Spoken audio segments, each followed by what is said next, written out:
Hello, my loves. Thank you so much for being here. My name is Daphne, and today I am going to talk to you about how to build a relationship with life.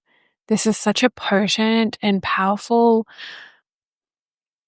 experience within our human journey, building a relationship with life, because I think that a lot of times when people are unhappy, when people are dissatisfied and get depression and mental health disorders, they are not intimately connected with life. And we're going to get into this. And fundamentally, I'm going to give you three main tips and practices to build a relationship with life. If you're new here, please subscribe. Did you know that you can become monetized on YouTube if you get 1,000 subscribers and 4,000 hours of watching time, or 400? And I just thought, wow, this is so important. So if you could just hit subscribe, that would mean the world to me, because I'd love to see like my work reaching people. And if you resonate with this and you want to see more of this content, it really just like ignites that spark within, that like people are part of your tribe. So feel free, join the tribe if you feel the call. It would mean a lot to me. Before I begin, I would love to set the scene with some tarot cards that just represent the intention of what I'm talking about, and a really great picture, just so that we can have the energies anchored in to this topic, to this video, as a base for going forth. So the cards that I have chosen for how to build a relationship with life, I have 5 cards, 2 overarching cards, which is the Fool and Death. So I love to have some balance in here, because life is all about balance, light and dark. So the Fool, I think, represents this beautiful journey of life that we are all on. We all find ourselves here in every moment of every day in so many ways, in one way or another. Even the Sage, like they're still a student in one aspect or more of their life. So the most important aspect of the Fool is that you can see he's just about to take a jump and a stand and a leap off of the cliff. But he's going to be caught by the universe every single time. So this card just represents like the most beautiful foundation of someone's connection to life and life force energy and the universe on their journey that we find ourselves on today. You've even got the eagle in the corner there that just represents like, I see you. I see you from the highest of highs, and you are never alone. So please, please, please never fool yourself in thinking that you are alone, because I love you.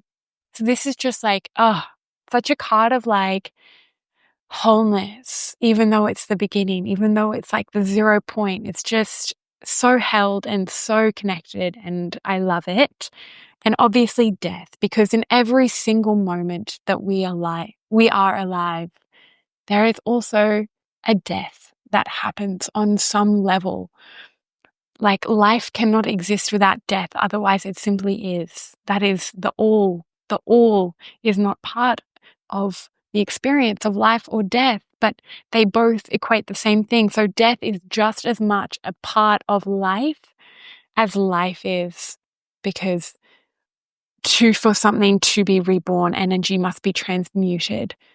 Therefore, that energy is going from a death state into something new. So this is a very foundational aspect to the theme of building a relationship with life, realizing and releasing what life truly is. And it's not actually a scary thing, I do not think. I love death because it means transformation, and it's not like the ending. It is actually, in fact, the beginning. And then tapping into the general energies of what I want to talk about today, I got some cards that aren't like super major arcana, that I think really represent what I am talking about. Okay, first we have some cups. So I just love these ones because I'm not sure if you can see. The 3 of Cups is like, they are just a divine child of the universe, and they're just handed everything that they want. It's so beautiful. And this is how I perceive that life feels about us. It's just like, I love you so much. You have so many parts available to you, and whatever you want, I am here to give it to you, because I just love you so much. You are my child. I'm birthing you for a reason. I gave you my life force energy for a reason, and you can have it all should you desire it. And then that's sort of where the Ace of Cups comes in, because you are so held and you have infinite potential and just are overflowing with abundance, overflowing with life force energy, overflowing with your heart's desires should you connect with it. And this is truly what life has to offer us. So this is how, honestly, I feel that life feels about us. And it's so hecking beautiful. So, first of all, I would like to start by looking at the ways that and the mindsets and the beliefs that people hold that disconnect them from life. One of the biggest ones that came up in my consciousness and in my awareness was the victim mindset and the victim mentality. This will automatically disconnect you from life, because being a victim of something, you don't actually see the way that you were part of a grand picture. You don't actually feel important. You feel like a victim. And when you really tap into that frequency, we've all been there at some stage in our life, you feel more alone than ever, and you feel like life has left the building, and that there is no divinity in this world, and that bad things happen, and they happen to you because you're unlucky. But it couldn't be further from the truth. So there is a mindset shift that needs to happen to tap out of victim mindset and into a mindset that actually witnesses the dynamic of life and how you are still a child of life. And I think that when you're in a victim mindset, it disconnects you from yourself, and it disconnects you from the flow of life, and it disconnects you from others. So this is like a very, very big disconnect within our consciousness, because it does form a seed in our consciousness that then disconnects us with life. So one of the ways that I feel that you can get out of a victim mindset, first and foremost, is the belief that everything truly is not happening to you, it's happening for you. This actually, when you connect in with the consciousness of life, life is here to provide us experiences for our highest becoming. Absolutely the highest person that we can be. And sometimes that means things that are uncomfortable, because you give someone fluffy rainbows and unicorns and happiness all their life, they're probably not going to be forced to grow.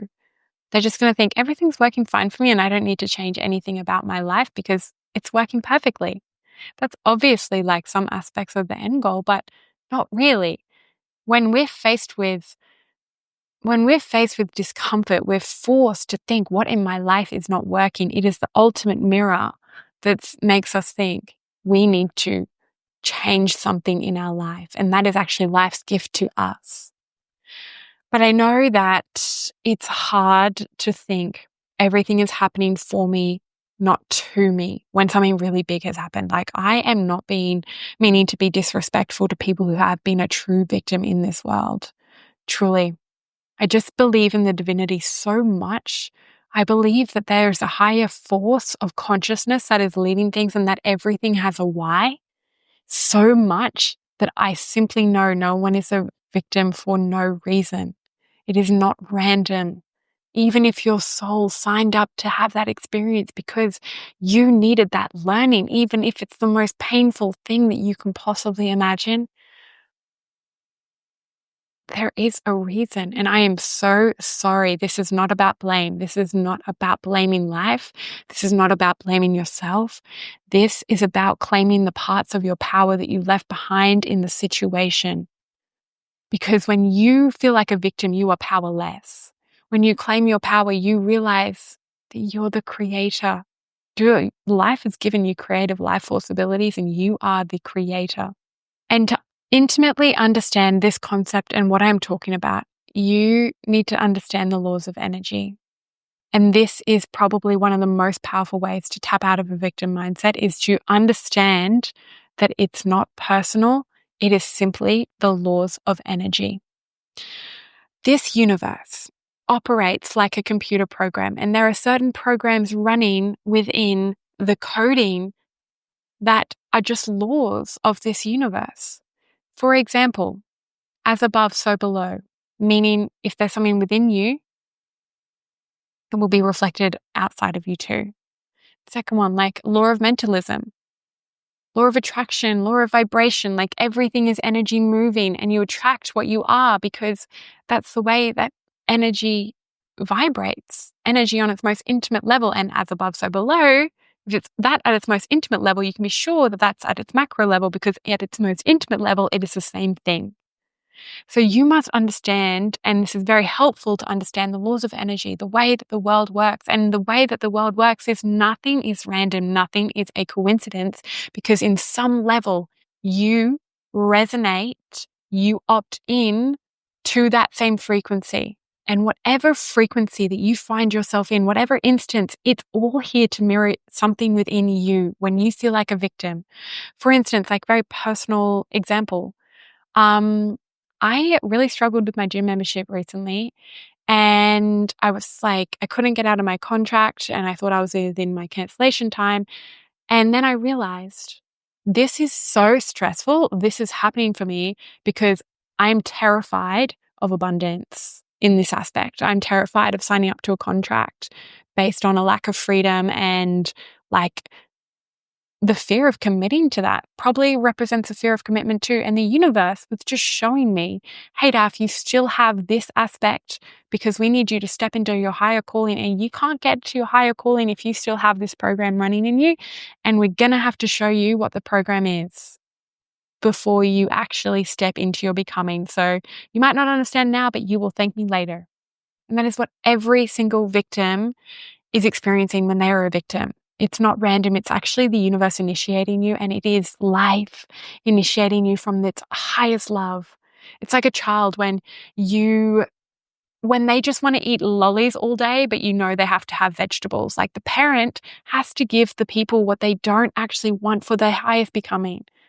You know, if a parent just gives them candy all the time, they're going to become fat, and they're going to become like mentally, their brain's not going to work properly, their body's not going to work properly, and eventually they're going to become maybe a resentful adult about why they always got what they wanted, versus giving them what they need, what you know is good for them, and what you know will lead them into the strongest aspect of them that they are strong enough to handle.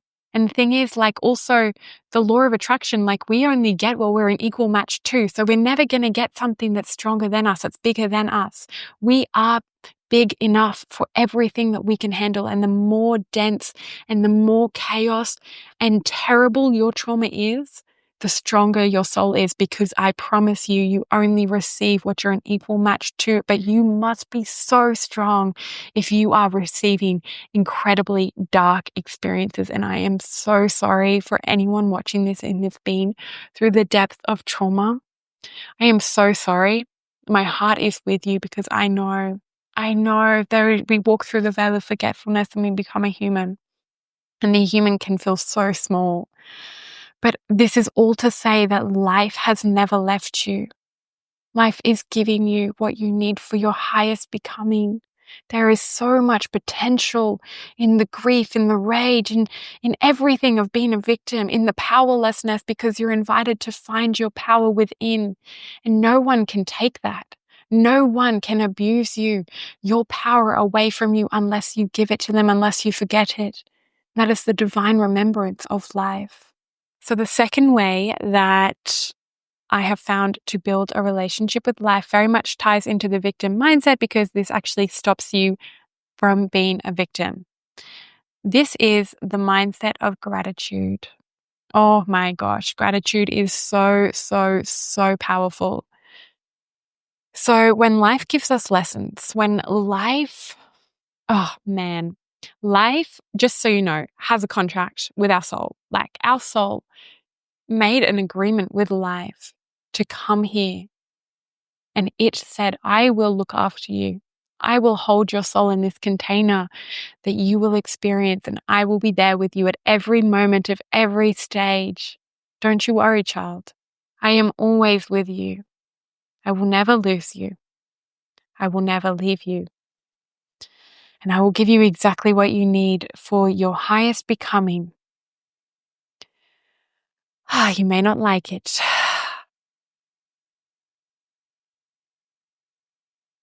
But in time, you will see that it was always me.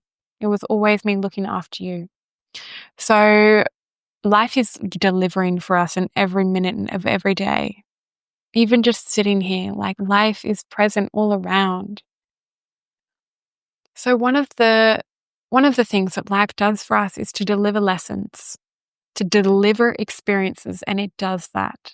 And the way to actually build a relationship with life, who is giving constantly and constantly and constantly, is to have gratitude for all the ways that it is showing up for you, all the ways in your day that something amazing has happened, all the ways that your life is actually incredible. So for instance, because when you don't actually bring consciousness into the ways that life provides for you, then it's very easy to feel disconnected, to feel like this is normal and just to expect.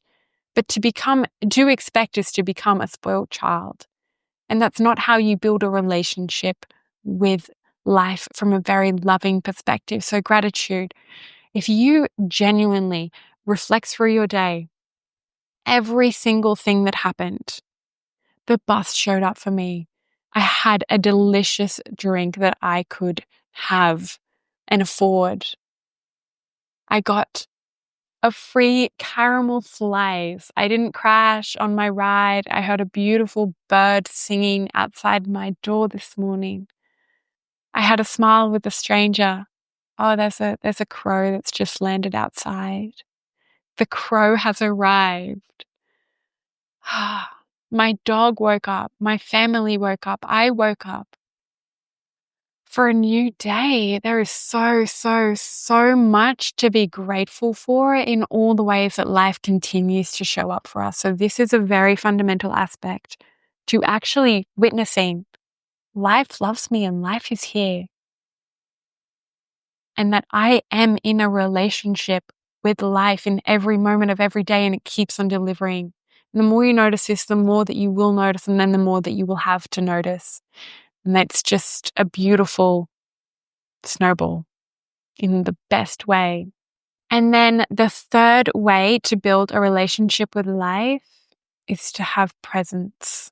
I believe that a lot of the reasons that people feel disconnected from life and don't have a relationship with life is due to the fact that they are not present. Life does not exist in the future or the past, it exists in the now. The past and future do not exist yet, and they never will. It is a simultaneous experience of now in every moment, and that is where life is. If it was in the future, we would be there, but it never comes.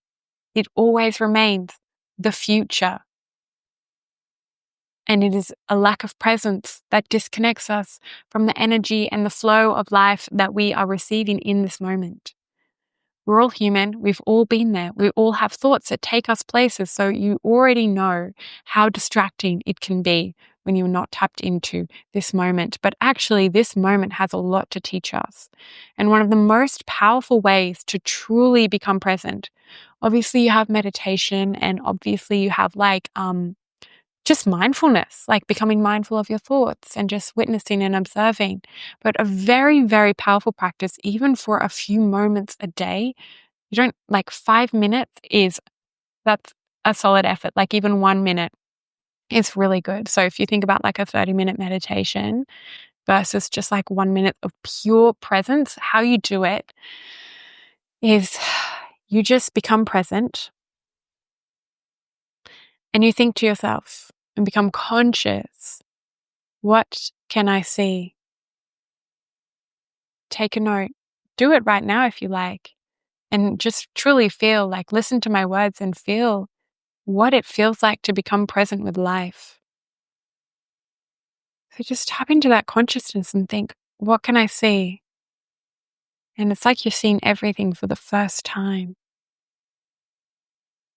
How things are laid out. And you'll start to notice mess looks really messy. Life likes it if you make your bed, by the way. It likes order because it allows the flow to flow. It's probably the essence of feng shui, actually, because there is a flow to it. If things are chaotic and disorderly, it is the flow of life consciousness that gets static. It's just like, yeah, it's more of a feeling. So you think, what can I see? What can I hear? And you will notice very small sounds that you don't often notice. Even the silence is loud.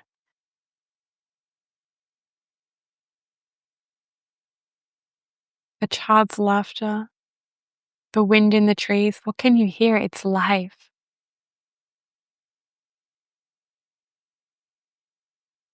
And then you think, what can I smell?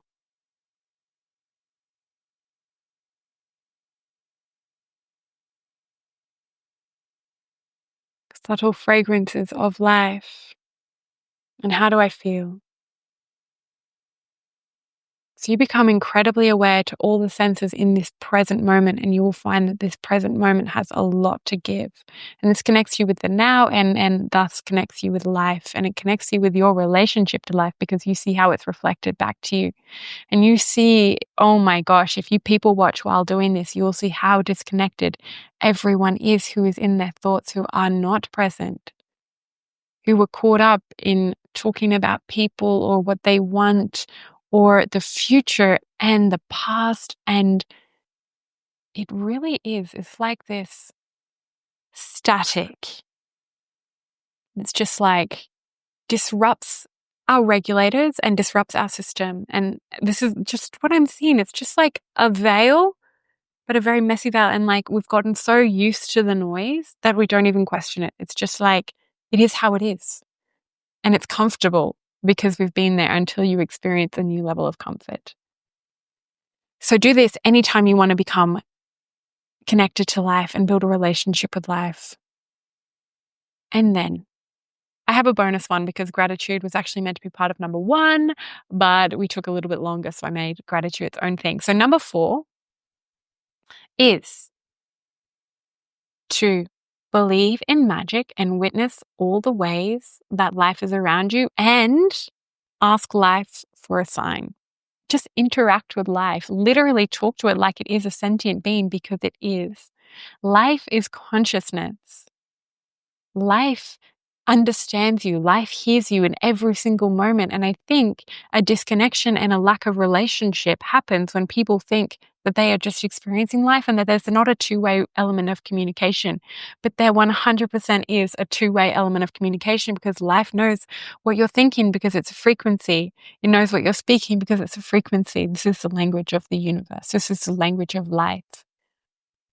Knows who you are. It knows your essence. It knows your light and it knows your frequency. And so when you intentionalize, when you say, okay, life, and connect with it, like it feels very light, get into the present moment and ask life for a sign. Ask them for clarity. Set the intention because your intentions are also a frequency and it is like a mark in the cosmos. I'm like, I am. And you were exercising your logos. Your logos? Yeah, you were exercising the word of God. And when you intend, then it shall be. And trust that life knows that you are a creator God too, because it gave you that power.